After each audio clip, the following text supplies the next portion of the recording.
उत्तराखंड के कालाधुंगी के जंगल में ऐसे 2 पेड़ हैं जिन्हें इंसानों की तरह गुदगुदी होती है। वहीं रामनगर के क्यारी जंगल में कांपने वाला पेड़ मौजूद है। पिछले 5 साल से कालाधुंगी के क्यारी जंगल में कांपने वाला पेड़ देखा जा रहा है।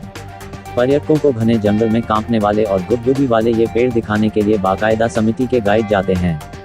पर्यटक इस अजीबोगरीब पेड़ को हंसने वाला पेड़ भी कहते हैं। इस पेड़ का नाम रंडिया डुमेटोरम है। इस पेड़ को इंसानों की तरह गुदगुदी होती है। अगर आप इस पेड़ को हाथ भी लगाएंगे तो उसे गुदगुदी होने लगेगी। अगर आप इसके तने को छुएंगे तो उसकी शाखाएं हिलने लगती हैं। इसी कारण इसे हंसने वाला पेड़ कहा गया है। ये पेड़ करीब 300 से 1300 मीटर की ऊंचाई पर पाए जाते हैं। इस पेड़ पर कई टीम शोध कर रही हैं कि आखिर इसके तने से उंगलियां रगड़ने पर यह हिलने क्यों लगता है। अब तक इसके बारे में किसी भी तरह की कोई जानकारी हासिल नहीं हुई है।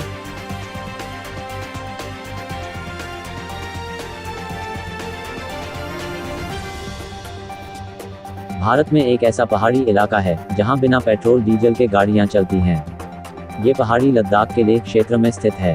यहाँ की सड़क पर गाड़ी अपने आप चलती है।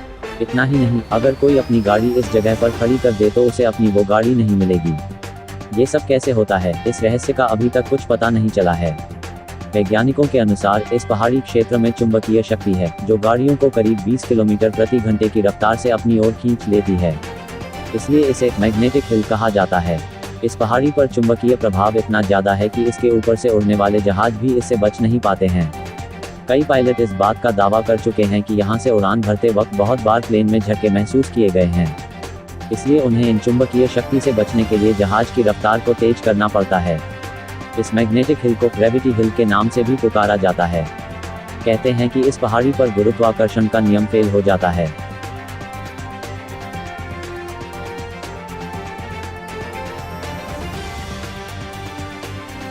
छत्तीसगढ़ की दुर्ग जिला पुलिस ने 1 साल के भीतर भिलाई, दुर्ग और रायपुर में 50 से ज़्यादा लूट की वारदात करने वाले आरोपी अभिषेक जोशी को पकड़ लिया है। कॉलेज में पढ़ाई के दौरान उसकी दोस्ती एक युवती से हो गई जिससे उसे प्रेम हो गया था। दोनों शादी करना चाहते थे। प्रेमिका ने उससे शादी करने से मना कर दिया।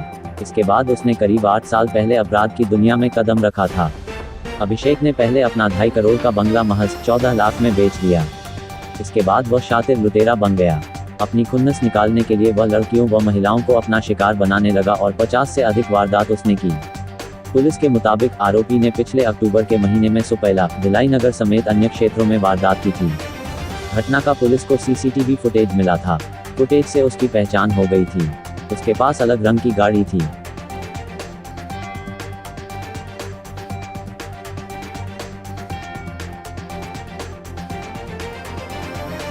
महाराष्ट्र में मुंबई की तलोजा जेल में बंद मानवाधिकार कार्यकर्ता गौतम नवलखा का चश्मा चोरी हो गया। बंबई उच्च न्यायालय ने नवलखा का चश्मा कथित तौर पर चोरी होने के मामले पर कहा कि मानवता सबसे महत्वपूर्ण है। बंबई उच्च न्यायालय ने जेल अधिकारियों को कैदियों की आवश्यकताओं के बारे में संवेदनशील बनाने के लिए एक कार्यशाला आयोजित करने पर जोर दिया। न्यायालय ने कहा कि जेल अफसरों को ट्रेनिंग देनी होगी ताकि उनमें इंसानियत बची रहे। खंडपीठ ने कहा कि उन्हें पता चला कि किस प्रकार जेल के भीतर से नवलखा का चश्मा चोरी हो गया और उनके परिजनों द्वारा कोरियर से भेजे गए नए चश्मों को जेल अधिकारियों ने लेने से मना कर दिया। क्या इन छोटी छोटी चीज़ों को भी देने से मना किया जा सकता है? यह मानवीय सोच है। परिजनों ने कहा कि नवलखा को बिना चश्मे के कुछ दिखाई नहीं देता।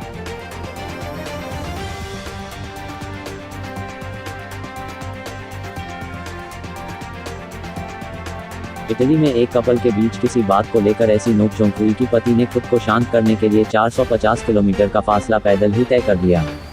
शख्स चलते चलते फानो शहर पहुंच गया। कोमो से फानो की दूरी 426 किलोमीटर है। शख्स फानो पहुंचने के बाद 30 किलोमीटर और चलकर एड्रिएटिक कोस्ट पहुंचा जहां पुलिस ने उसे गिरफ्तार कर लिया। पूछताछ में पुलिस को जब इतनी दूर पैदल चलने का पता चला तो वो हैरान रह गई।